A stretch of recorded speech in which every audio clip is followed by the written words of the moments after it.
Hey everyone, welcome to The Explainer. Today, we're diving into something absolutely wild. We're taking a deep dive into what is basically a psychological hero's journey.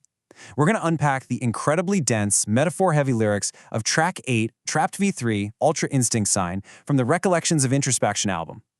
I am so pumped to guide you through this because this isn't just a song. It's practically a roadmap of the human mind dealing with its own shadows.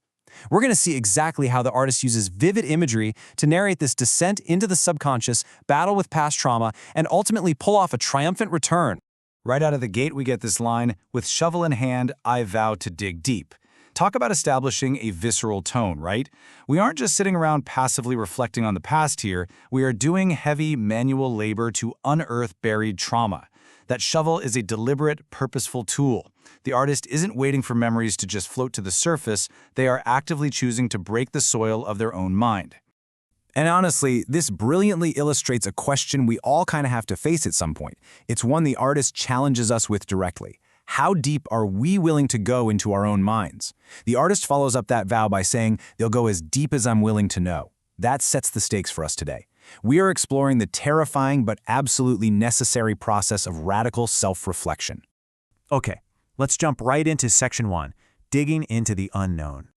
This first phase of the journey is all about that conscious, active choice to leave the safety of our surface-level thoughts and descend into the uncharted territories of the psyche. And it happens in distinct phases. Step 1 is where, frankly, most people stop, just scratching the surface. But the lyrics explicitly say, no more scratching the surface to keep. So then comes step 2, breaking ground. That's where the real work begins. And finally, step 3 is entering the unknown, a place they describe as where few have been found. It's this profound mental and physical descent past everything superficial.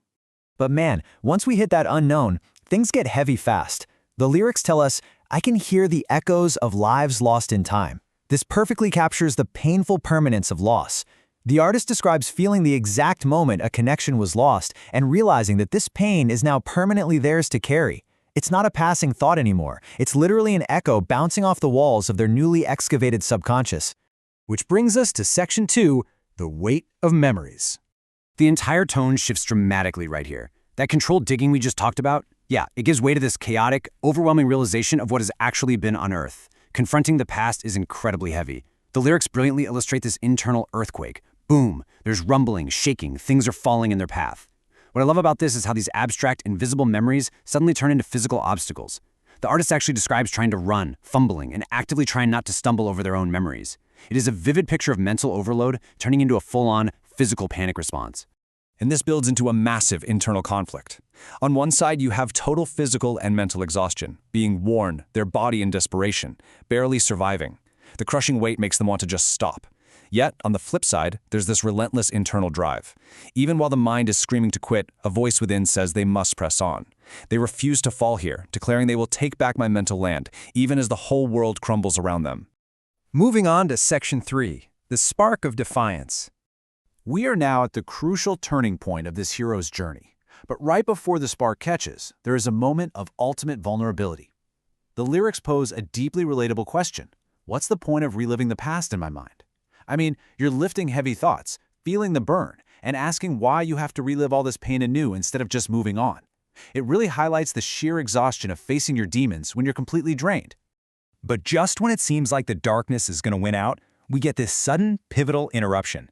An echoed female voice breaks right through the void with this powerful directive. Remember what it has taken and why you are doing this. It acts as this supernatural or external spark, interrupting the darkness. It's a vital reminder of purpose that literally pulls the artist out of despair. And the best part is how this spark changes the artist's relationship with fear itself. Through a brilliant lyrical breakdown, FEAR becomes an acronym: Face, Everything, and Rise.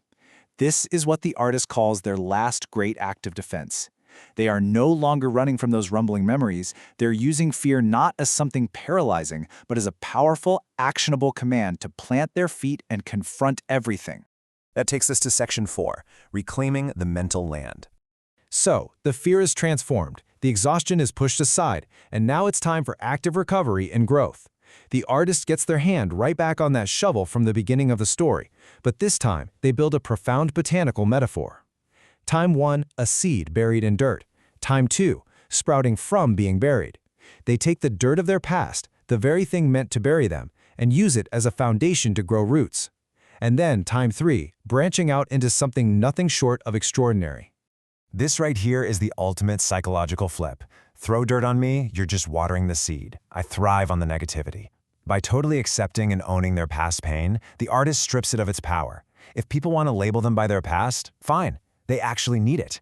That negativity is now the exact fuel they use to power their ascent and push their lyrical skills light years ahead. Let's bring it home with Section 5, a flawless lyrical victory.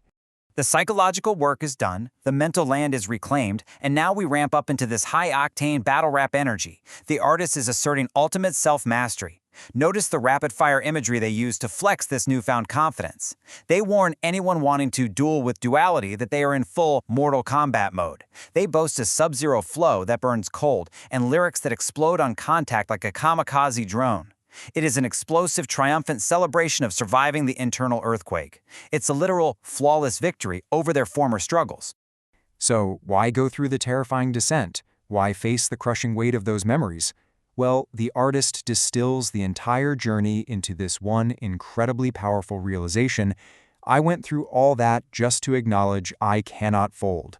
The pain, the introspection, the digging, it was all entirely necessary just to prove their own unbreakable, unyielding resilience. They cannot fold, they just explode with power. Which brings us to our final takeaway, and a question for you. How will you use your past pain to secure your own flawless victory? This explainer breaks down an incredible lyrical journey, sure, but the underlying truth belongs to all of us. Next time you face that internal rumbling and unearth heavy memories, remember that you have the power to turn that dirt into soil for your own extraordinary growth. Thank you so much for digging deep with me today. Keep learning, keep growing, and keep facing everything and rising.